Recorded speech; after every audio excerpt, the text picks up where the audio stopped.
Hi everyone, this is Mehul Mehta and welcome back to my YouTube channel.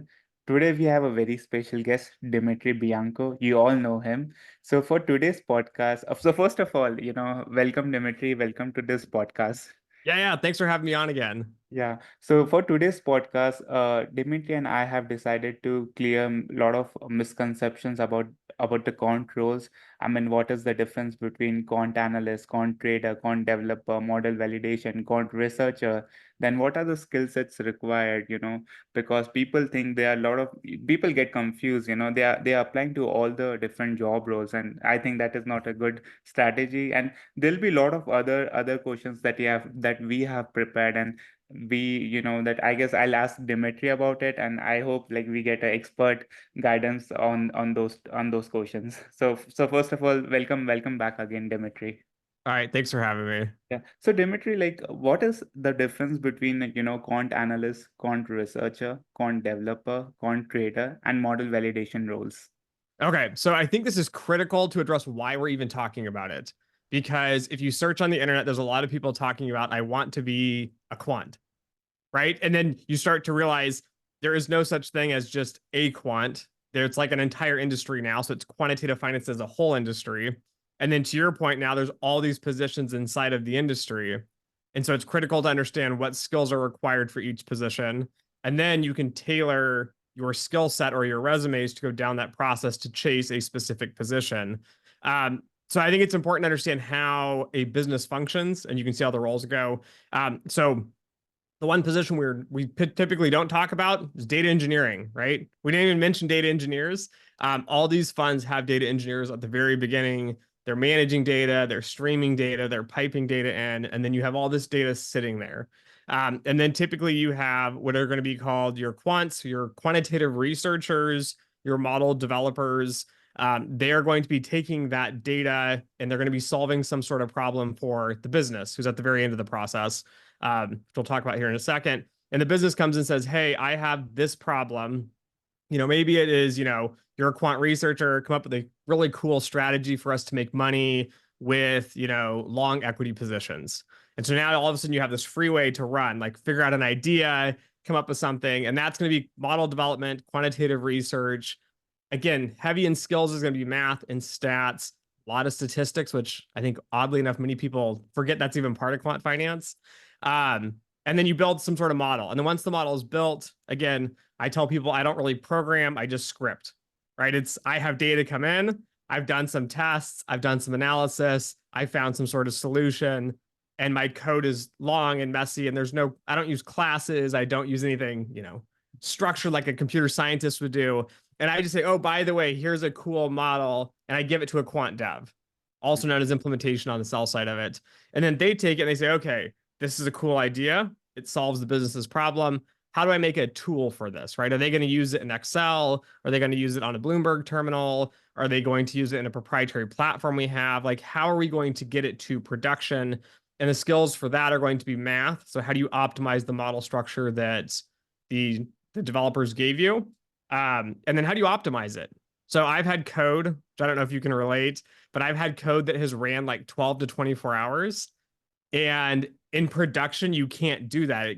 Someone can't submit something and then it waits for 12 hours, right? Right. Right. So quant devs are really unique in the fact that they're like computer scientists, DevOps, but they know finance, which sets them apart. And typically they're much more math heavy. So they know how to optimize some sort of procedure. They know that you're using a stochastic processes and maybe you're using Monte Carlo simulation. And they might say, hey, you built the model and it works, but you have way too many iterations. Like we could cut that back to a lot less and we could, do parallel computing. We could run simulations on the framework. So again, that computer science math skills is critical. And then finally, you have the business, which no one wants to admit this big lie here, but the business is the trader. So a trader is nothing more than a business person.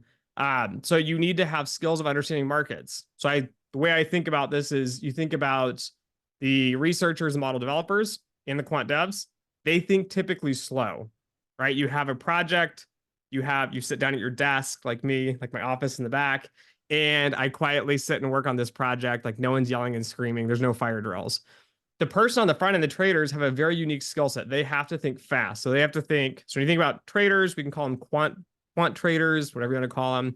They need to look at probabilities. They need to look at model outputs. They need to look at data coming in from the markets. They need to understand economics and finance and market microstructure very well.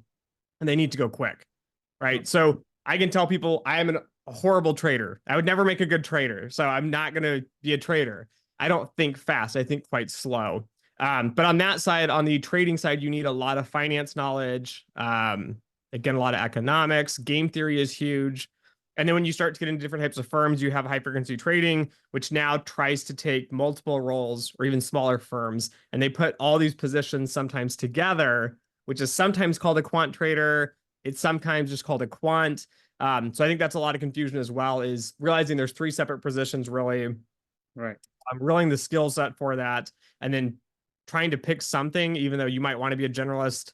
I think those days are kind of dying out. Firms are realizing specialization's better. Right, So right. No, thanks, Dimitri, for walking us through the whole business cycle. So, like, what is the difference? Because I feel like quant analyst and quant researcher, these are used interchangeably. But like, what's your thought process on that? Are these different roles, or are these same roles, or it depends on the firm you are interviewing with? yeah, so there's another position too, which I guess is kind of different, which people call front office quants. I'm going to say you're an analyst, so probably more like a quantitative analyst. You're really the connecting piece that kind of sits above everybody. And your goal is to say, okay, we have a model built, we have it implemented, and now the trader is going to use it, or the business, whoever's going to use it. And then you often build the strategy piece to help the business. Sometimes you actually are the business. So you are the trader or the analyst that has a value, right? It's a prediction, some sort of tool, but how are you going to use it? And I think a lot of people miss that piece there. So I think often a quantitative analyst is going to be taking model outputs and market data and kind of blending it together into a strategy a little bit more analytically. So again, titles are challenging too, which I'm not sure if you've noticed. Yeah, Uh, the same title at like four firms can be vastly different skill sets, right. but typically, yeah, analysts are going to be like a front office kind of assistant to work with the analytical strategy. Right, definitely. I guess roles are, I mean, so basically, when I was in my master's, I was looking at different roles of quant researcher. So one role was, okay, you need to come in the firm, build strategy and generate profit. And then this other role is more on asset pricing, basically using stochastic calculus to price different derivatives. And, like you should be good with the math piece. And so I feel like there's so much, I mean, differences in the job role, in even though they'll have the same title, which is quant researcher, and I guess same goes for quant analyst also. I've seen quant analysts doing asset pricing. So I always get confused. Are these the same role? Are these different? So, Yeah, I tend to tell people to focus on the skills. So I can tell you as a hiring manager at a small firm, often they say, okay, Dimitri, you're going to hire someone. What's the position title? And I'm like, I don't know. I'm hiring a junior level quant and I want them to build models. So let's call them a model developer. But then to your point, right, if I'm trying to attract students to apply, many of them probably don't know that model developer is a position. So they're actually, writing out quantitative analyst. So then hmm, as a hiring manager, I'm like, maybe I should just call this a quantitative analyst because then I will attract the students that have the skill sets that might want to do the job. right. No, sure, Dimitri. Also, like Dimitri, I see like a lot of students. So when they come from India, they all apply for quant trading, quant developer position, of course, because those are like high paying salary. And but they when they graduate, they end up having no jobs. And no Mhm. one, no one actually targets for all this quant analyst roles, or let's say, market risk roles, credit risk roles. So like, what's your take on that? Like, I mean, because most of the students, what they know is, okay, because the whole batch is aiming for quant trading role. But if you see quant trading, firms, they end up hiring from big Ivy leagues, Stanford, Harvard, people from PhD in math and stuff like that. Like, so what's your take on that? So I think it's important to differentiate, again, different types of traders, perhaps. So you mentioned, right, Ivy League, and then you mentioned PhD. I would argue these are probably often contrast to each other. Right. So some firms are going to hire, and you can look at like DE Shaw, for example, or like Rentech. They're wanting really, really smart PhDs, math, stats, and they can make you into a trader. Again, they're going to screen you and they're trying to figure out, do you think fast? But also, are you very analytical? Do you have a lot of stats and math? And those positions are going to be focused often around, they have one or two positions, Right. right? There's thousands of graduates here. So your chances are very slim. The other portion of it is if a firm views traders now less as quants, but more as traders on the business side, Hmm. it changes the whole game. Because when I hire, I'm looking predominantly for skills, right? What is your institution? So is it a master's? Is it a PhD? Is it a good school? Is it a good program? And then more specifically, I'm looking through the relevant skills like, did you take, ODEs and PDEs? And did you take linear algebra? And I'm really diving into that. What people don't want to tell you, which is the ugly truth, is on the business side, they often don't do that. Right. It's okay. I mean, I talked to Alexander. I don't remember his last name here. I'll butcher it anyways, the pronunciation here on my podcast. Discussing about KDB, which is a programming language. And he mentioned in that interview talking about, he went to one university and got a master's. Wasn't well known in the UK. People kind of knew of it, but it wasn't a big deal. And then he switched into a well-known, top university, great name recognition. And he mentioned that when he was talking to recruiting at the firm he was at, they got 30,000 applications for one job. Really? Yeah. Wow. So we're talking global banks here, like the big ones. And so now you start to think in your head, like, how do you sort those? Hmm. Right? It's a really challenging problem because, I mean, if you're like me, I'm torn. Like I get like 400 applications and I'm spending like a week or two of my time just reading resume after resume. And then I'm like in anguish trying to, like, I've got to limit this down, from 200 down to like 3 candidates. How am I going to do that? But unfortunately, a lot of these big banks, and especially on the business side, they say, okay, we hire from these Ivy League schools. So did you go to UPenn? Did you go to Harvard? Did you go to Yale? Did you go to MIT?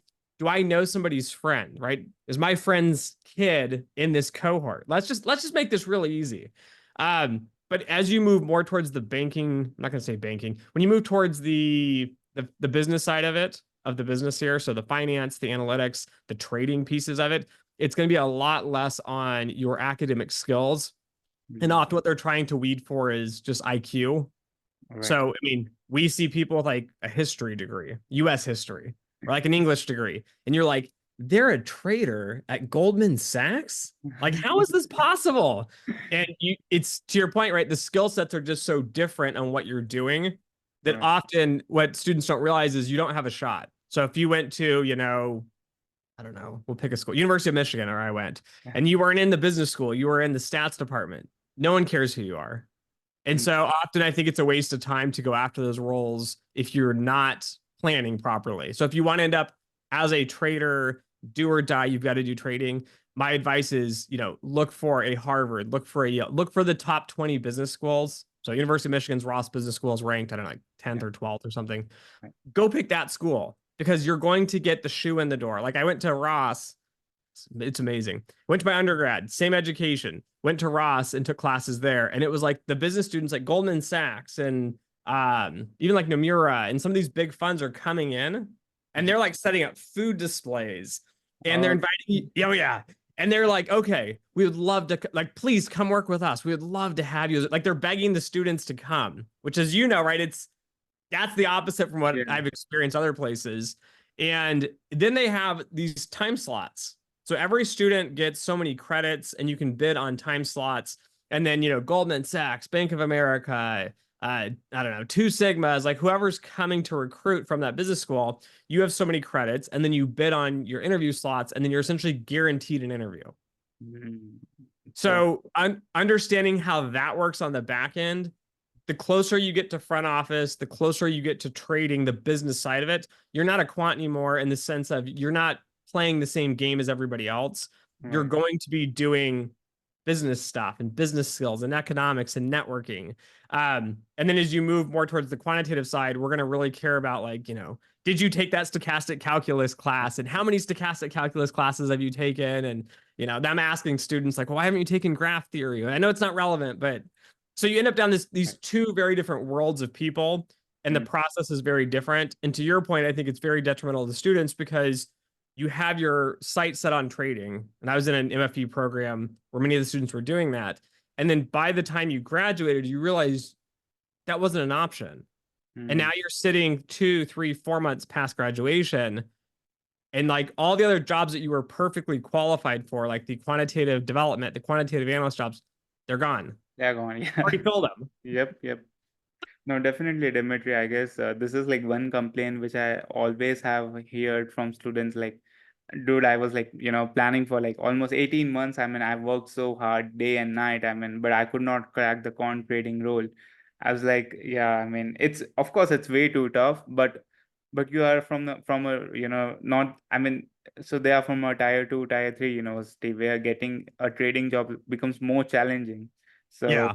yeah, The other part too is that realizing how many jobs there are and how many students there are. So I don't think a lot of people realize this. Carnegie Mellon gave me a bunch of data and I did a video on it.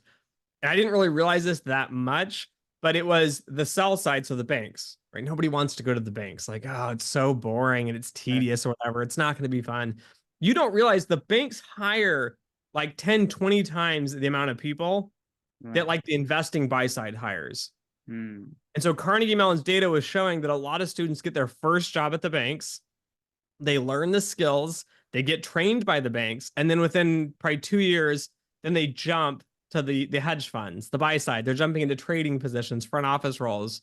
So I think on the quant side, often it's better to say, okay, my odds of getting a job and staying in the US are much better getting it at the bank with a lot of positions are hiring, 30, 40 students. And then taking that, working there 2 years, getting the skills down, and then transferring into that dream job that you want. Right, right. No, no, definitely. I guess that's a very good suggestion, Dimitri, because I mean, yeah, I mean, this is like one challenge that every student face, because the whole cohort is running for quant trading jobs, and if you run for a quant analyst job, you look dumb, but like I mean, but you'll be the first guy to get a job if you are aiming for quant analyst, because I mean, no one is aiming for that, so definitely, I guess, really, really good suggestion. So like Dimitri, like if someone is starting fresh into this field, right? Or let's say someone who wants to become a quant or aspires to become a quant, like what are certain books that someone should read? Because yesterday I posted a post on that I'm meeting you, and there was this one follower who asked me, can you ask him like what are certain books to read, or any suggestions on that? Okay, so this is a great question. I have a whole stack of books next to me. I sent you a picture about it before. I even added more. I Yeah. can't pick a book. I think there's a couple things to think about in this whole process of reading, what to read, why to read it, what position you want, and how to go about that. The first one's going to be, the standard books we learn in quantitative finance. So many of your listeners and my listeners might not even come from a quantitative finance master's. They might be coming from computer science, statistics, data science. Um, that so you'll recognize probably all these. The two Shreves books. If you're going to do derivative pricing, you're going to do stochastic calculus. It's everyone calls them the blue and yellow books. I don't know if people realize this. Almost every Springer book, the publisher, they're all blue and yellow. Yeah, yeah. But Stephen Shreves, you know these. It's going to be stochastic calculus for finance, binomial asset pricing model. This is basically discrete time, and then you have the continuous time version of it. If you want to work in derivatives, you want to have the base knowledge of quant finance, these are really good books to start with. In general, most people aren't going to work with derivatives, so it's not necessarily the best use of time. If you're wanting to do options and stats and all that, probably John Holt's Yeah. book. Best book. Yeah. Maybe got the cheap international version. Don't tell anyone, but Yeah. So this is um, options and derivatives, right? By John yeah, yeah, Conrad. Okay. yeah. It's the options, futures, and other derivatives. Again, if you're wanting to learn kind of just the base conversation, right? What does a financial engineering master's cover? Almost every program is going to use this. Yes. I think it's a good high level. It's the base information. It's really looking at derivative pricing, looking at other sorts of futures, forwards, options, those sort of things, which is great. But I would actually argue students should spend more time, much more time, learning econometrics and statistics for finance. So I don't know if you guys use this book or not. I'm so old, I'm an S plus, but statistical analysis of financial data. There's a blue and yellow version. It's in R now. S plus is the old version of R. This book I think is really good because it talks a lot about the foundation of like how do you use statistics to build something in finance. This will help build kind of your your core, your base. Like, how do you use a spline? How do you do time series? Basic applications of that. The other book, which many of the programs are using, I don't know if you guys use this one or not, is going to be the Analysis of Financial Time Series by Rui Say. I Right. didn't even know this book existed until I started reviewing programs and buying books for it. It is a fairly thick book. Again, it is all time series based, but it covers simple, basic things like factor models, simple, time series applications. So these are going to be all the kind of core foundational books I would recommend you just start with. Like if you don't have a quant finance background, start with these. If you already are in a quantitative finance master's, like you're going to have already covered half of these. So there's no reason to go back over them again. Right. And then I think the second part to go through this is to think about like what interests you. And I think this is what most students are missing in the interview is like when I load up those 400 resumes, every student looks the exact same, right?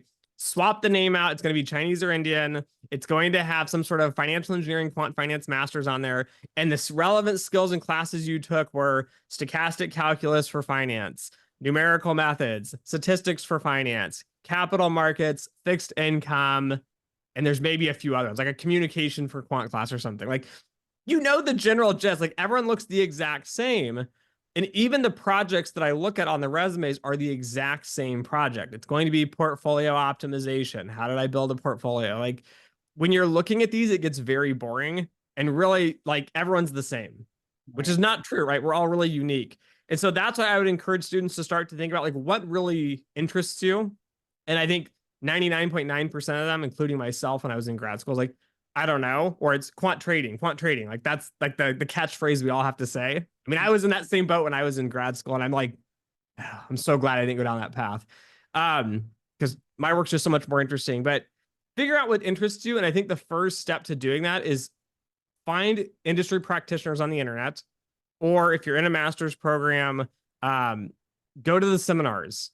I know students don't go to them. Cornell was holding a seminar with Jim Gatherall when I was there working, and I was like stoked. I'm like, it's Jim Gatherall. I'm like so excited to go down and see him. And I'm like listening, and it's the rough volatility model he was presenting. I don't know. It's been like 8 years now, 9 years. And I'm like eating it up. Like, this is so exciting. And I look around the room, right? This is held by the quantitative finance masters at Cornell at the Manhattan campus. There's like 4 students out of like 25 or 30 people. Everybody else is industry practitioner. We're all like super excited. Wow.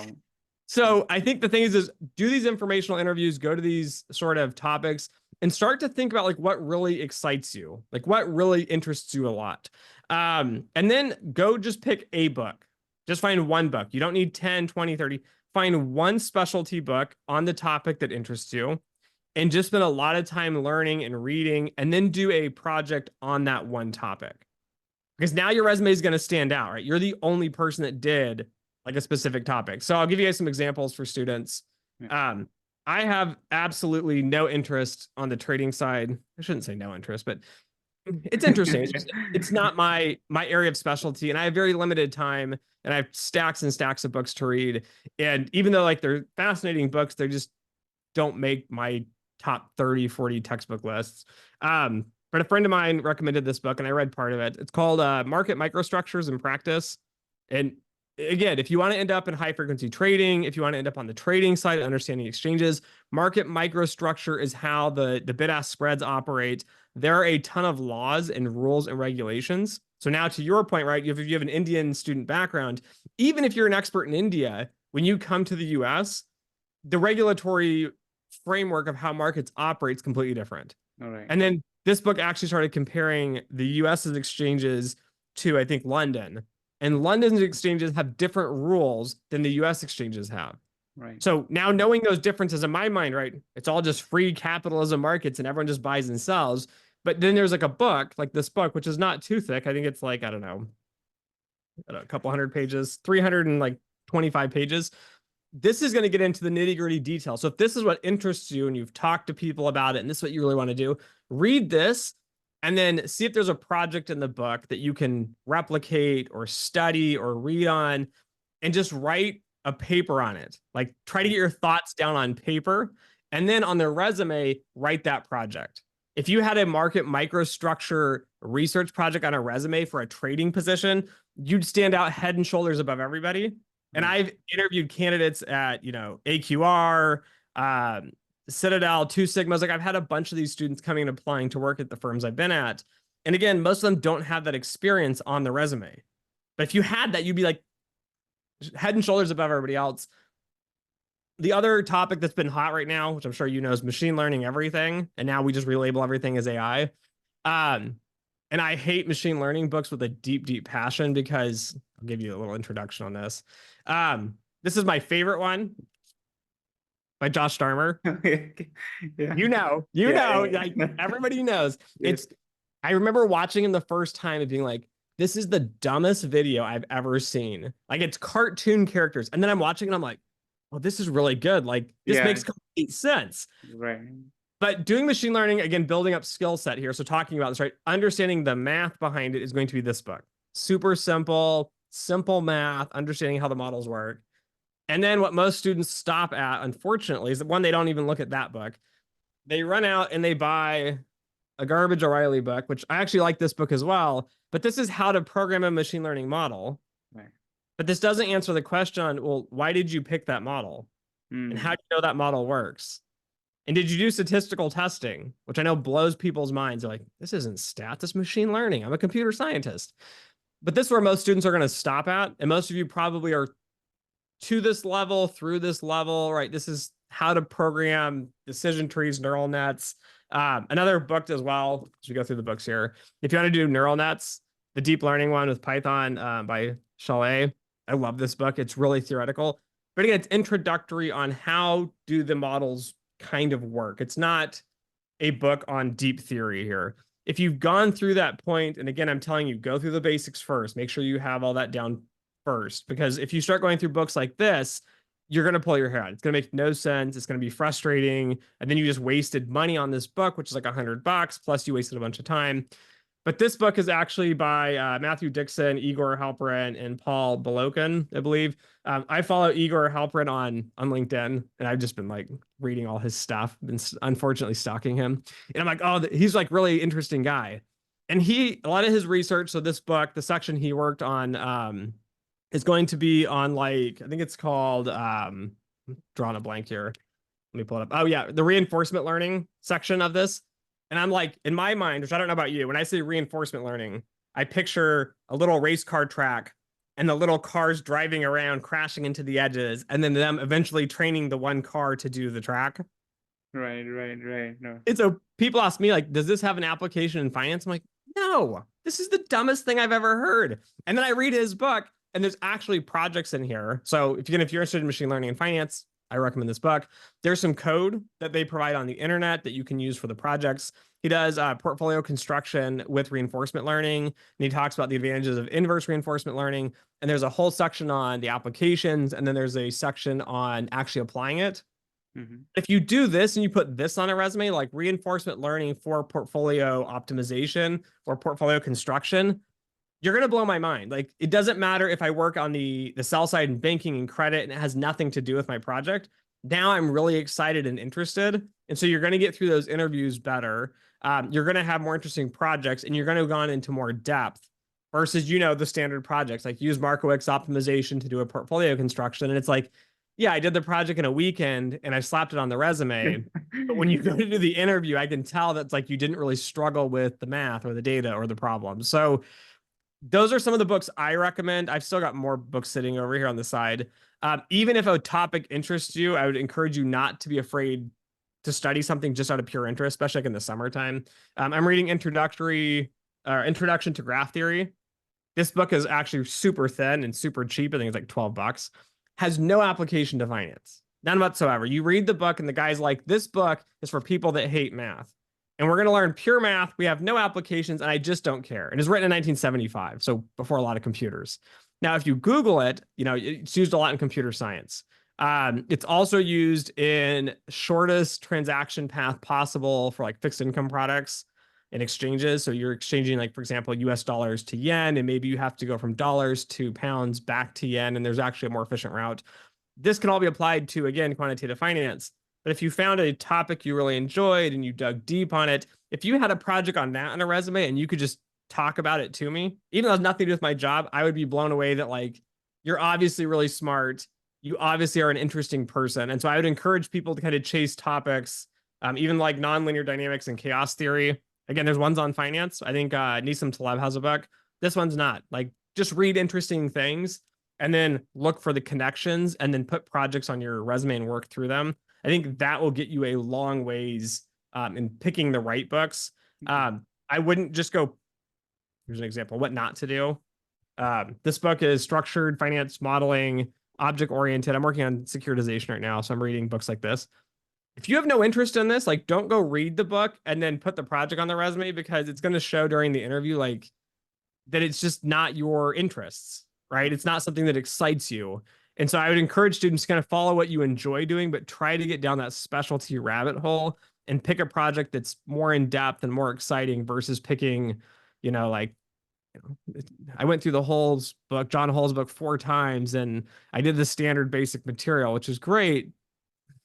But if it doesn't interest you, I wouldn't waste my time doing that. Right, right, right.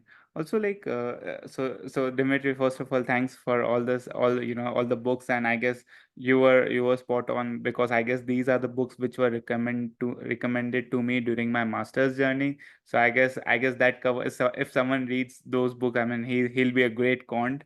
So so thank you for showing the books. Also, like, so coming on to the resume side of it, right? I mean, you definitely spoke about, okay, you should have something different, as compared to your batchmates, because you guys are doing the same projects, right? But like, what do you think a good resume should have? I mean, like, because people write a lot of stuff, and why I say that is because I was reviewing this resume, and he says, okay, he knows object oriented programming, he has done C++, and I asked him a basic question, what are the properties of oops? And he was like, I just wrote it because it's a good keyword to write in, and C++, I don't know, quite frankly. I just know the very basic, and I don't know C++. So like, so what's your take on that? I mean, what do you think is a good resume? And I mean, people write a lot of stuff. So what would you suggest to all the students who are in their master's journey, or who have graduated? Anything on those lines? Yeah. Yeah. So I'll blame the tech industry because I love to blame the tech industry for everything. Um, and I made a video similar to that, and people are putting in there, yeah, but to get through the HR robots and the filters, you have to list all these skills. The problem you don't realize though as a student is they're really not looking for all those skills. Like if you pull up a job posting, so the job you're actually applying for, and like I'm hiring recently and I have Cecil, PD, LGD, EAD. Those are literally the keywords I'm looking for often. I'm not going to be looking for not relevant skills to the job, but are common quant skills, right? So C++ is one of those skills. I'm like, to your point, like, why are you writing this? Like, do you want to program in C++? And students are like, well, not really, but I'm going to get through the filters. I think most students don't realize I wouldn't just pack it for the sake of packing it, because one, even if you do get through the filter that they use, and many of us don't use them because, we're small firms. Um, the other piece is that students often don't realize is that there's analysts sorting through resumes. They're not going to be the hiring manager. Right. I don't know if you've done that. I've had a boss just throw a stack like 50 resumes on my desk and like sort these, find me the good ones. But again, we're looking for the skills that are going to be relevant. You're not going to get through the process if you're chalking it full of skills that aren't relevant. Also, when I do the hiring, so I think students, it'll be helpful if you put yourself in the hiring manager's position. I mean, I'm trying to find someone to do a job and I need a very specific skill set. If they look so generalized, I'm thinking like you don't really know enough about any one topic to do it. And I've Hmm. seen this a lot with students, like especially computer science students, like or physics students, or anyone who's not in quant finance. They'll list all these topics and interests, and they're like, "Look how smart I am." And I'm like, "I bet you are, I don't know, top 10%, top 5% of physicists. That's great, but I'm not doing physics. So like for me, I don't know about like, I don't know, light lensing across planetary gravitational fields. Like this has no interest to me. Like again, interesting project, sure, but it's not going to be relevant. So I think part of that is, to your point, right? Just focus the resume on the position you're hiring for, because one, you're going to have to get through the filters, and the filters are not that complex. They're usually like, I don't know, 5, 10 keywords. It's not like this huge list of like everything you have to have. And then the other, and sometimes if they're long lists, it'll be like, if they have 5 of these 50 skills, like they automatically get through. What they're really screening for is like that English major who's trying to get into quant finance because they went to Harvard or Yale. We're trying to kick those out because we don't want to interview these people. Um, but yeah, so that process is going to be challenging is to write that resume. I would focus it though on the job specifically. Is kind of we've been talking about trying to get to that unique skill set. The other part is going to be the interview process, right? I'm going to ask off that resume. So, what does a perfect resume look like? I want a resume that matches the job posting as good as possible. I can tell you, as somebody who has to write the job postings, the job descriptions, it is hard. It is so hard to write a job description because in my mind, it's like these are the 10 key buzzwords.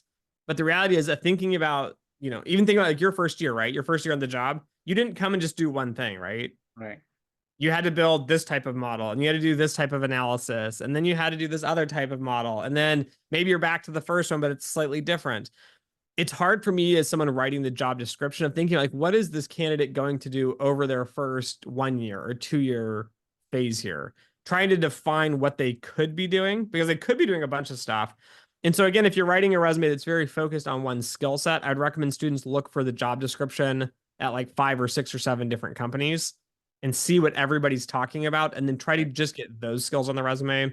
The perfect resume will vary though a lot based on the company's current issues. Mm. So I was hiring a quant dev. Um, I was having issues with Python. I hate working in Python. We are having loops, and I'm by background again. I started in C++.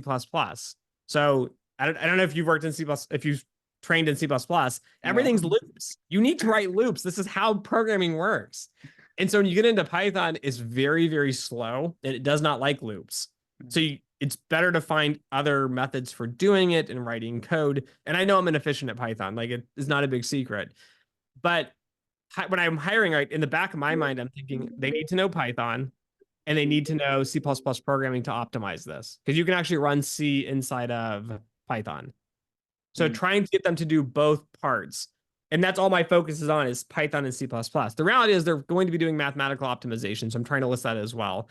But the perfect resume often will vary wildly based on the position, based on the firm, based on their current problems. So my best advice for most students is pick the job title like we've been talking about and write a resume for that. The big secret is if you want to end up in trading, but you also want to hedge and have, a quantitative analyst role at the same time, just write 2 resumes and Yeah. just do separate projects that are relevant to those resumes. And that will help you kind of get your foot in the door with a much more specialized resume. Right, right, right. No, definitely. I guess, Dimitri, that's a great suggestion because I guess people they write a lot of stuff in their resume which they do not know, and that's actually a problem because what I think is most of the interviews in the United States are based on what you have written in your resume. They just Mhm. want to understand how I mean how well you are prepared for what you have written in your resume. But when you write stuff which you don't know, that's a big turn off to the interview, I mean to the person who's interviewing, because that's again, I mean, you have written this stuff and you don't know this stuff, I mean, so Yeah. so definitely. Also, like coming to my next question, a lot of students, they do not get internship in their master's degree, and they think like, oh, if they did not have gotten an intern, they might not get a full time also. So what's your take on that? Is it like, oh, if you don't get in, because in my I can tell you about my experience. So in my batch, hardly people got internships, hardly, but all of them got full-time offers. So like, what's your take on that? What's your suggestion on that? People trying for internship, one thing that I have seen is because, and I can talk about Indians specifically because a lot of my juniors are Indians.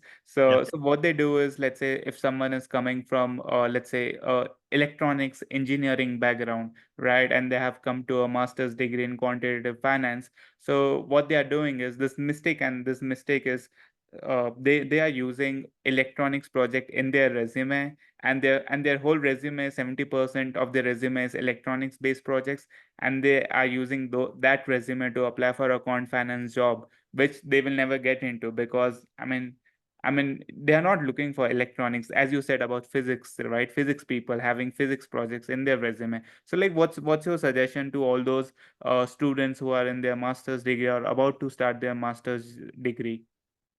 Do projects. I know I've been against projects in the past somewhat, but to your point, so my backstory is I actually worked in manufacturing long ago, doing manual labor manufacturing. I ran all the corporate finance and all the accounting. And so in my head, I was thinking I'd be the perfect candidate for all these jobs, right? I have a business finance undergrad, a quantitative related master's, Right. and I have actual corporate finance and accounting experience to tie into my stats and math. Like, this is genius.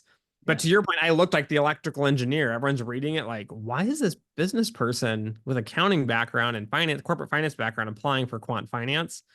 I also didn't get internships. Hmm. So to your point, I think the advantage is what are you going to do with your summer? And I think the best thing to do with that is pick some sort of project. Again, just get a textbook like I've mentioned here and build some sort of interesting project and utilize the skills you already have and try to grow some new skills. Then on the resume, right, you're going to have your education at the top. Most students are going to have an internship if they have that, and they might have one or two projects. Just write the resume the same, but just have more projects because instead of spending your time on an internship, you're spending your time on a research project. Right. The other thing that is helpful as well is if you, I don't know if a lot of students know this, I didn't realize this in grad school. If you can't get an internship at a corporation, talk to your professors and see if any of them are working on research and need an assistant during the summer. Right. There were students that went and worked on interesting investment problems, which is correlated to a lot of the quant finance problems. And they had internships, but they were like, assistants for the university, getting paid a little bit of money, learning during the summer and being able to put out that on the resume as well. So I think if I'm going to do it and you don't have an internship, like, don't worry about it. There are not very many internships. There really aren't. Like, if there's this many full-time, say there's 100 full-time jobs, there's only like 15, maybe 20 internships Right. because most small firms don't hire interns. But yeah, I would use that time to really focus on a project and learn and build it and put it on the resume. Because then to your point, right, if you have that electrical engineering background, you can take that off. You don't need that as filler. Right. And then you can fill it with these quant finance projects. And then as an interviewer, I'm reading it. I'm like, oh, wow, this is interesting. They're really involved in quantitative finance. Right. I mean, that's like one of the best advice, Dimitri, because I do review a lot of resumes and I see like bunch of stuff. So I was reading this other day, and this guy transitioned from a accounting background to a quant finance background. So 70% or 80% of his resume is all auditing, auditing, balance sheet and stuff like that. And I was like, that is something that quant doesn't do. I mean, Yeah. I do not know auditing, and it's totally fine because I mean, I'm a quant. I mean, I have never taught all this stuff, right? So that's why I told this guy, please remove all the accounting stuff. Have projects as what you suggested, like have projects in your resume, which will, of course, I guess all these projects is something that deviates the interviewer. I mean, you as if you are interviewing, I mean, definitely if someone has a good projects in the resume, that is a good turn on for the, I mean, yes, I can hire someone who has really relatable background. so Yeah. so, so definitely, yeah. And I think your point's excellent. And the fact that I don't think most people realize quants don't know other things, other fields. So to your accounting example, right, there might have been relevant accounting things that would cross over to quant finance. Right. But if you're the hiring manager and you don't know accounting, like an interviewee, a candidate can't expect you to know, like, okay, in accounting, we do this, this, and this Yeah. relates. And it's the same, I think, with physics students. They always go, I have a physics degree. Like, I'm not a physicist. Like, why are you telling me this? And then I've realized over time, like the Feynman-Kac and the heat diffusion equation is essentially the same as the Black-Scholes. Actually, so, yeah. But if you don't tell someone that explicitly in the resume, you cannot expect, yeah, to your point, because Yeah. I mean, you don't even have an accounting background. We might have somebody else. You might have, I don't know. What's your undergrad in? So mine is in electronics engineering. Okay, so electronic engineering. If someone applied, you as a hiring manager would be able to connect the skills quicker. Yeah. And if you put it to me, I'm going to look at it and be like, I don't know, like what math classes did you take and how do they connect? And then I'm just going to toss the resume, even though I know from a lot of my colleagues and classmates, in grad school, they had electrical engineering backgrounds and they were able to do the math. And I was like, oh, I just didn't know. I didn't know these things crossed over. So yeah, excellent advice on trying to limit the resume to relevant topics only. Right. Also, like there are a lot of misconceptions in Quant Finance. I did saw your video on myths on Quant Finance. I was like, yes, this is totally right. I mean, what you have said is 100% correct. So, like one of the myth is, okay, students are getting like $200,000 jobs, and they are getting salaries like that. But when I see my batchmates, and when I see my cohort, or when I talk to my juniors, that's where it hits me. Like, I mean, those are like very few jobs. And I mean, so first I want to hear you, like, what's your take on that? Okay, so let's break this down because I work with a lot of the quantitative finance masters. Yeah. And if you go look at QuantNet, magically all of them are making 200,000. It just seems like this rainbows and butterflies and everyone's wealthy and rich. And then unfortunately, when you go onto the internet, like Reddit and other forums, everyone, if you say that people aren't making 200,000, then they set this threshold of if you are not making 200 starting, you're obviously not a quant, which is also Yeah. terrible advice and Yeah. terrible mentality. Um, so there are a lot of things that play into this. One, you have to realize a lot of the New York-based schools have people that already have experience. Hmm. So you imagine someone who's worked in banking for 5 years, right? Not a lot, but it's a pretty good chunk of experience in the industry. And then they go back for a master's and then they graduate and they apply for a job. Now imagine like me and you, we don't have the experience. I didn't have an internship. So now it's like you've got Dimitri Bianco, undergrad in finance, quantitative finance, master's in applied economics and everything, no internship, competing against somebody with 5 years industry experience, plus an internship at a top firm, right? The compensation is going to be different and the skill set's going to be different because the experience levels are different. So many of the programs have that going for them. So, which is why when I review programs, I ask them, what's the average experience level of a student? Yeah. Because you'll find out like NC State, or you go to UNC or NC I State? was in NC State. Yeah. NC State. So NC State tends to bring in a lot of students without work experience. Yeah. Now you compare that to a program like Berkeley, for example. It's like an MBA kind of styled one. They require a minimum of 2 years work experience before you can start. So they've already got a 2 year leg on you guys because of it. But at the same time, right, that's going to be a difference in the comp and the salary. The other piece is city. So where you're working. Hmm. So working in New York City is going to pay more than working in Dallas, where I work, or working in Raleigh, North Carolina, or even Chicago. Chicago sometimes will pay less because it's cheaper to live in Chicago than New York. Now, it's not going to be huge, but there's going to be that gap in there as well. And then the other piece too is looking at your total compensation, which nobody reports. Hmm. Nobody Yeah. tells you total compensation, which drives me insane. And I'll give you an example. So I started out in my first job at Comerica Bank, model implementation hire to do a team. So basically hired to do quant dev. So for all those people out there, Dimitri's not a real quant. I was doing quant dev when I started. And then I switched into doing model development because the model development team was short staffed. And I made $80,000 in Dallas. And I was ecstatic. I was so excited because I came from a finance background. I knew people at Washington State, where I was originally from, were making like 45, 50 coming out with a finance degree. So in my mind, I'm like, if I could make 70,000 would be amazing. And then I get this job from Comerica, it's 80 grand. I'm like 10,000 more. And then they paid me $10,000 to move. So I got another 10,000 cash. And the deal with that is you got the full 10 grand. There was no like receipts or anything involved. They just cut you a check for 10 grand. Here's $10,000. If you make it one whole year here, you can keep the 10 grand. If you leave early, you got to pay it back. And so realistically, my, starting comp back in 2014 was 80,000 cash, plus a $10,000 sign-on bonus, moving expense. And then on top of that, the thing I didn't realize was health insurance. I have life insurance. Most of the banks have life insurance. I think at Santander, I had like 2 or 3 times my salary in life insurance, which young guys don't care. But if you're married, you have family and kids, all these things kind of add up. And so I had this job and I was making basically 80 grand a year. And then I started in the spring. I got a big promotion in the next year in March. And I was making, I think, like 100. So I was making $100,000. Getting super excited. I'm making 100 grand. I broke the 6-figure mark. Um, and then I got a job offer and I wasn't really looking, but somebody called me from a consulting firm at BCG and they said, come work for us. You can work on contract. And I'm like, I don't know. And they said, we'll pay you, I think it's like $75 or $77 an hour or something like that. And Hmm. so I'm like, Like, that doesn't mean anything to me. And they go, we'll give you 50 hours a week. You'll be making $200,000 New York City. And my head just explodes like 200,000. I'm going to double my earnings. I'm going to be these guys on the internet, right? I'm going to be making this, 250 as a junior quant coming out. I think it was like 234 is what they were promising. And so I moved to New York and I took the job. And first off, my rent in Dallas before I left was 1,200. My rent in New Jersey was $4,000 a month. So you had to consider that cost of living jack up. And then I didn't realize on contract, right? I didn't have 401k. Right. I didn't have health insurance.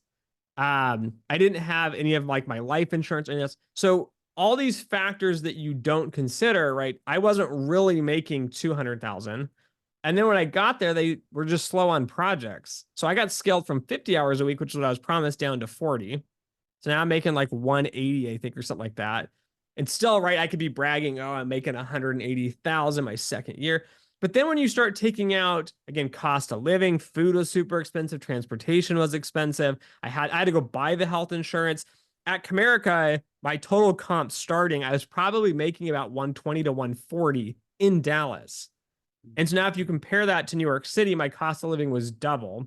So I was really making, instead of 120 with all my comps and benefits and 401k. 401k match is huge. So I don't know if you guys have that, but I was getting like 4% match. So out of a $100,000 salary, they're giving you $4,000 for free, the company you're at.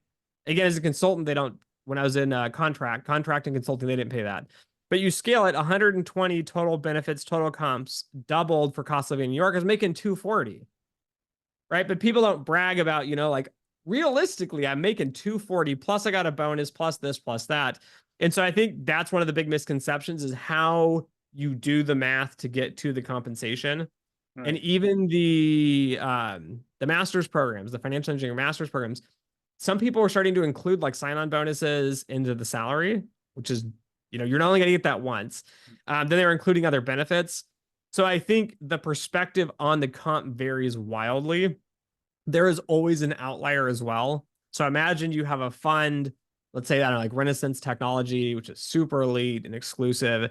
And let's say you just happen to be getting a PhD at, I don't say Stony Brook University, doing very specific niche topic that no one else is doing. I mean, I have the book over here. Let's say I'm doing graph theory and it's like super specific on quant finance. My PhD is only in one topic and there's nobody else in the country.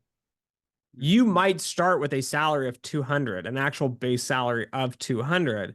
Again, there's cost of living and everything else you got to consider. There are people that do get this. Right. But this is because this person is so unique and they already have the experience, right? That 5 to 7 years PhD experience in the US, writing papers, being the top of their field. Most academics with a PhD and a full 20, 30-year career aren't going to be able to publish to that. These students get very lucky because they find a professor who has a project that puts them on the project and their name gets published. And it does occur. But I think the compensations get blown out very quickly. Right. And when I've looked at, there's a report I did a video on as well from Selby Jennings, which is a quant recruiting firm. They even list the salaries by city, and they are like half of what you see on the internet. So like, you got a recruiter looking at hundreds of applications, talking to hiring managers, actually getting paid their commission based off of the salary they placed the person at. So they know their salary and they're publishing it. And again, 80 to 100, 120,000 is like a really, really good starting salary. The other misleading factor on QuantNet as well, which I've pointed out in the past and I didn't know, I talked to some of the programs and they were reporting the top 75% of their students. Oh, really? Yeah. Oh, okay. So, and I said, excuse me? I said, that's everybody. They go, well, imagine the guy, that comes and gets the degree and then he goes back to India. I go, yeah. Well, what is he making? And they said, well, that doesn't matter. We exclude them from the data too. And I'm like, no, you need to include this in the data or split it and say like, international average comp, US average comp. Like, be honest with this, but they aren't, unfortunately. And then I think it's at some schools, not all of them. A lot of the math programs I found report the whole data because we're math people, right? Just this is the average of a data set. Some of the business schools I learned were actually filtering out the top 75%. And I don't know if you know, but a lot of my classmates graduated and they couldn't get a job in quant finance. So they went to work in consulting for 50,000, or they went to work in marketing analytics or data science or machine learning for 65,000. Well, those are being excluded from the batch. And then the one or two candidates that do have industry experience that are making 250 coming out, you average that in now with the top 75%, and now the numbers are skewed. Mm. So that's also, I think, where a lot of the misconceptions are coming from. I know a lot of graduates from my program were like very upset because they were promised in these stats from Quant, Nat, we were going to make 140 to 180 coming out, or Right. whatever it was, 120. And then you graduate and you're making 80, right? And even though 80 is a great salary, you're making great money. Yeah. When you start to look at, like, I was promised 160, like that's half. Right. Right. So I think the programs have done a big disservice on their end. I wish they'd be a little more transparent. I wish the internet would just, the people that actually don't know would just stop talking. Because Right. often I have found people like to brag. So like if they started at 80, they're like, no. They're telling their friends, I started at 160, 180, because it's like this competition too. And then those people tell people like, no, my friend graduated from, Columbia or NYU or University of Michigan or NC State, and they're making 200 coming out. And like the numbers kind of grow as people talk, or you end up with the one outlier, like I mentioned. Like there was that one candidate from CMU or Stony Brook or wherever who had the expertise, who did make, 500,000 after their bonus. But then they also don't tell you they didn't get a bonus for the next 5 years because it was a hedge fund and they didn't make money. And so, you average all that out as well. They're making, 120 with less stress somewhere Right. else. And the issue is all this university, they report mean, which is the average and not the median, and that's an issue because every university will have certain people who are coming with good years of working experience, and these people will be placed at much higher salary. And Yeah. so what you said, I mean, students, when they start, they actually get $80,000, $100,000, 110. So my cohort back in NC State was somewhere between on an average of $100,000, $120,000, somewhere around that. And that's the issue because all this university, they always report average. But you also know average gets, when if you have any outlier, average is not a great measure. And then that's where I felt like median, if universities report median, I mean, that's the best way of understanding where these students are. But honestly, like, I was not knowing this fact, like they only report, like the continent only reports 75% of the students. And So I'm it's just blown away. Yeah. it's based on the program. Oh, okay, it's based So on I a don't. program. So QuantNet will report whatever you give them. There's no Oh, validation. So like I say, Dimitri Bianco's Quant Finance Masters. I don't know. I could say our average student makes 500,000 coming out. There's no one to validate me. Like no one's coming back and saying, Dimitri, give me the name of these students. Let me call their employee. Like there's no validation going on. So some programs are reporting the top 75. Some programs are reporting all of it, which I think is much more honest. right. Some programs, I don't know if they're just making up data, but even when I've talked to other program directors, they'll name a program and they're like, there's no way in hell they have this. Like me and Right. Peter Carr were talking about programs that list 100% job placement rate at graduation, and their students are reaching out to us looking for jobs. And I'm like, I know you lied now because your students are still looking for jobs. Like, Right. yeah, I think it's damaging for a lot of reasons. I think it destroys the industry as well because then you start having people that do get good quality jobs and then they're disgruntled because they're like, I'm not really a real quant, right? I'm not making the money everyone said I was going to make. Mhm. And you end up damaging a lot of people's, self-worth, their careers. Maybe they look for other opportunities, convinced that they're going to do something bigger and better. But I think often it's just, I just wish there was more discussion around it. And I wish people were a little bit more honest Right. instead of focusing on how much you make. Right. Also, what you're doing, right? I mean, imagine you want to be, I don't know, a researcher, a top researcher at a quant fund, and you're, a mergers and acquisition analyst at an investment bank, not doing any math, but you're making double the salary. Like that doesn't make you a quant just because you're making more money. Right. And I think often people have somehow tied your financial comp is your true value somehow, Right. even though, I mean, as you know, there's hundreds of companies and there's applications and jobs and you could work anywhere and some are super stressful and people are crazy. And sometimes they pay more because the company's difficult to work with and they can't keep talent. So they have to raise the compensation to get people to stay there to, deal Right. with the crazies. No, definitely. I guess you blown away a lot of myths around Quant Finance because people, I'll be honest, Dimitri, a lot of students from India, they come to United States for pursuing their masters, and you see most of the cohort for Quant Finance, they're a bunch of Indian and Chinese people, Yeah. and a lot of Indians, they reach out to me, and all this, most of the Indian students, they take like good amount of education loan, 60 to $80,000 of education loan, and back in India, the interest rates are really high. It's like close to 12% of interest rates. And that is a lot on $60,000, right? And when they graduate, as what you said, they expected a salary and they are getting just half of it. And that's like a total turn off to them because they are basically they were told a lie, right? And then they think, okay, it's their fault that they were not able to crack it. No, it's not their fault. I feel like the university did not set a benchmark. Okay, Mhm. people get this much and you are on the right track. It's just that it takes time to reach at that level. So I guess, Yeah. yeah. The other point too, I think students don't realize, and something we look at on the hiring side is I'm always worried like international students are going to go home. Yeah. So I didn't realize until I talked to international students, they'd say, we come to the US, we get a big name university from US on the resume, and we want to work here for 2 years and then we go home. Hmm. And out of all the Indians we had, I think 11 Indians in our class of like 30, 50, something Yeah. like that, 11 or 13. All of them, but like one or two went home. And I was like really good friends with one of them. And I'm like, why did you leave? Like, it's the dream. It's America. And then they were telling me, like, no, Dimitri, I came here, I got the education, I got the degree, I worked and got the experience for years, and then I went home. And and I get it, right? Your family's there, your culture's there, your people are there. And if you can find a company there that values your US education, it makes sense. Right. But on a hiring perspective, it is frustrating because I have to pay for the H-1B visas Right. and the processing and the legal fees. And it's like you're trying to get them to stay for at least like 2 years. If I can get someone for 2 years and then they leave, like we're good. Like we're all good. But I've had people, it's like you come for a year and you leave, and it's like we spent, five, 10, $15,000 Hmm. to expedite your paperwork and get you here and processed. So I think that's another factor as well, which I don't think students realize. Right.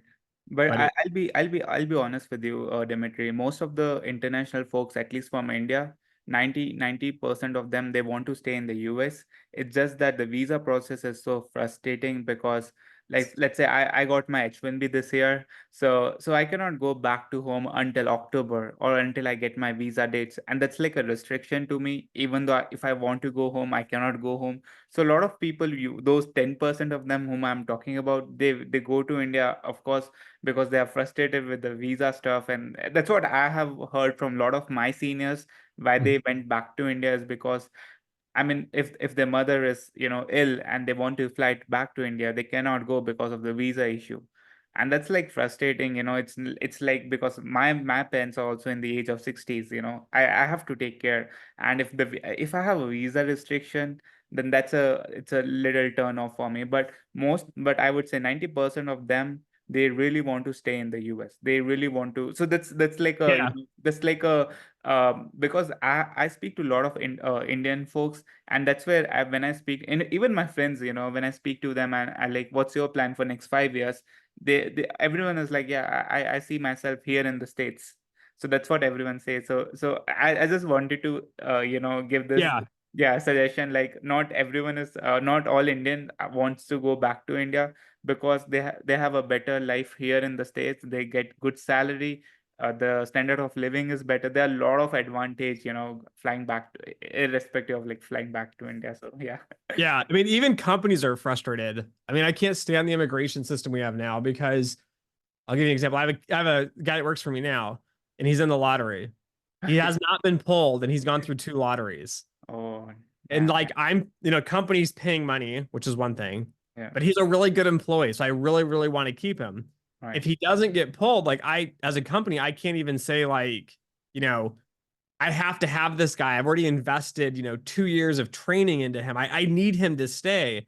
Even for us, it's like we lose top candidates because the way the process works. And I think the wait isn't the waiting time for India like 11 years or something now?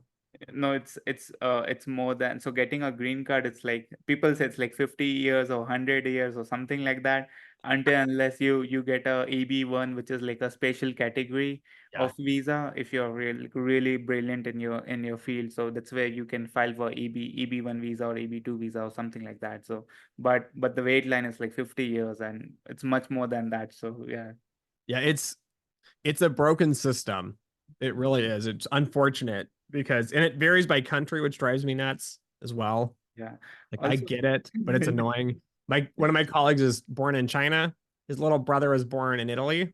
His little brother's waiting time is very short, and his waiting time is much longer. And he's like, "We're the same family. Like yeah. both grew up in Italy, but since I was born in China and he was born in Italy, like the wait times are completely different." Right. Yeah, I know it's a little frustrating. Also, I have just one last question. I know Yeah. I've taken a lot of your time, but like, what do you think is the job market right now for quant finance? Because a lot of students, they do complain about, okay, I mean, Mehul, I'm not getting a job because the job market is not good. But when I see when I talk to other folks, other managers in different companies, they say like, oh, we have a lot of job openings, people are not applying, or they do not have the right resume, and that's why they are not screening up. I mean, they are not able to pass that application tracking system or something like that. So like, what's your take? Like, how do you look the market right now? Is it good for quant finance folks? Is it bad?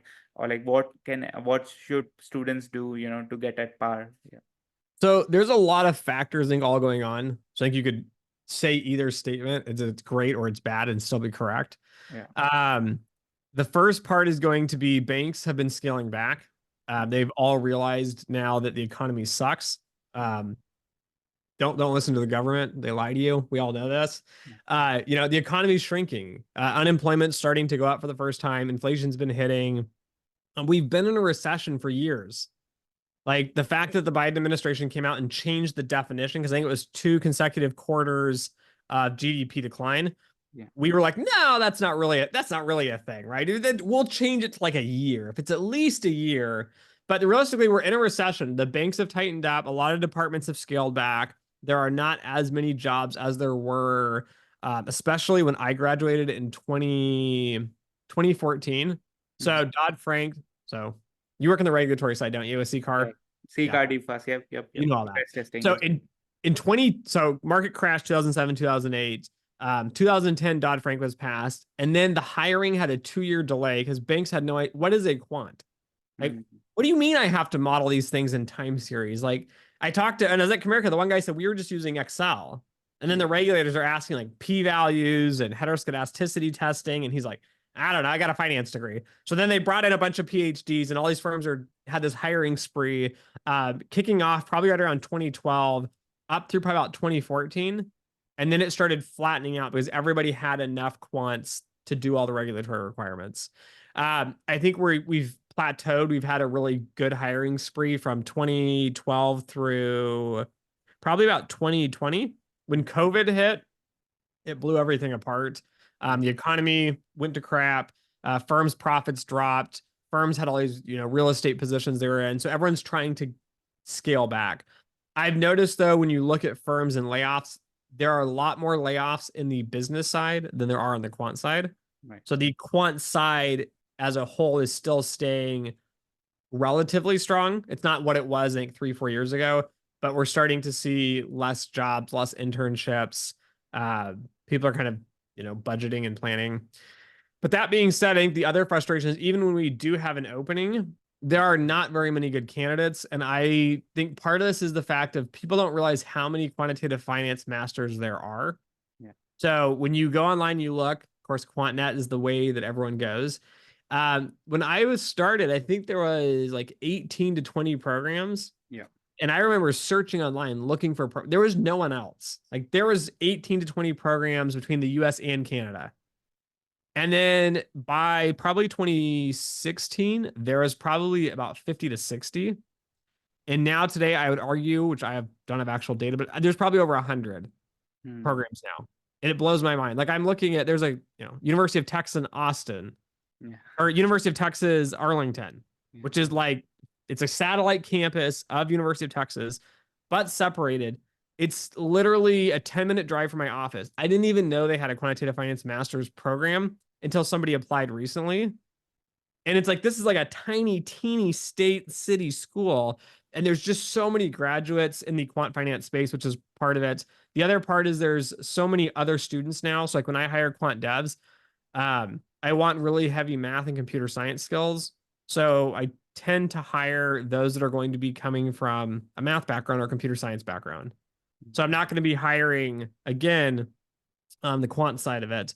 And then to your point, the resume writing has gotten worse and worse and worse. And I've even complained to universities about it. And they're like, no, no, no, no, no.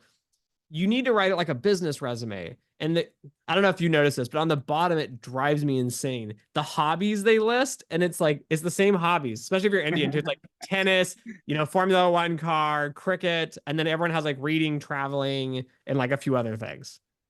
And it just takes up space and it makes it bad. The other part too is I mentioned the resumes. Like I've been unofficially hiring, I haven't mentioned it, for a senior role. So I need someone with more experience. And even that, I'm having a really hard time finding like good quality candidates to fit the position, to fit what I need to do. And I think to your point, right, students they don't know what to write. And if you're at a big firm and you've got 30,000 applications, or you're at a small firm like me with 400 applications, it still takes a lot of time. And I wish students would invest the time to really write good resumes so that you can kind of get through that process here. So in conclusion of my long rant here and all the details, I think the market's it's a little weaker than it's been, but I still think there's great opportunities out there for students. I think it's just trying to really stand out from the crowd. There's just so many more students applying, so many more degrees and so many more positions, that you really do need to focus on the resume and the projects and the interests. And the one thing we haven't talked about is that when you interview, be interesting and be nice and be excited. I cannot tell you how many people I've interviewed, and either like to your point, right? It's the stereotypical resume, and I ask and they don't know the topics. And so it's like, well, I mean, I can't ask you anything else. You might have had, I don't know, expertise in some specific other topic, but you didn't list it. And so I couldn't ask about it. And so now you're trying to answer questions on C++ and smart pointers that you don't know because you didn't do that here. So I do think there's a kind of a misconnect. I think the job market's still okay for quants and students. I think there's still enough jobs out there. But it has been challenging to place students. I mean, I interviewed, I'm trying to think how many candidates, like 5 or 6 candidates. There were 3 that I wanted. I wanted all 3 of them. I wanted to hire them all. They were all great. And I had to hire just one. I don't budget for 3. And the other 2, I've been like trying to help them find a job. I've been reaching out to contacts.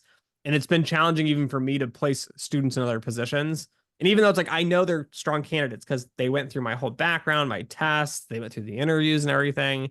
But yeah, I think the job market is just starting to weaken, but I still think there's opportunity as long as you write good resumes. The other point too on a book, because I've always got books, is Crucial Conversations, Tools for Talking When Stakes Are High.